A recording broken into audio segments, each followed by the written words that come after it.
Have you ever wondered how a juicy steak can become even more succulent with just the addition of fresh pineapple? Let's dive into the science behind this culinary trick. The key ingredient in pineapple that tenderizes meat is an enzyme called bromelain. Bromelain breaks down proteins, making the steak more tender and easier to digest. Bromelain is heat-sensitive. Cooked or canned pineapple loses its tenderizing power because the enzymes are denatured by high temperatures.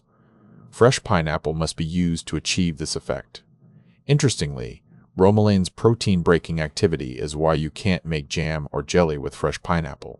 The enzymes break down the gelatin used to set these desserts. To use pineapple as a tenderizer, simply marinate meat in fresh pineapple juice or let slices of fresh pineapple sit on the steak for at least an hour before cooking. This enzymatic action not only improves texture, but can also enhance flavors, making your dishes richer and more satisfying. It's a natural way to tenderize without artificial additives. So next time you're looking for a natural and effective meat tenderizer, consider the power of fresh pineapple. It's not just sweet, it's also a secret weapon in your kitchen. What other surprising uses for fruits and vegetables have you discovered? Share them with us in the comments below. And don't forget to like, share, and subscribe.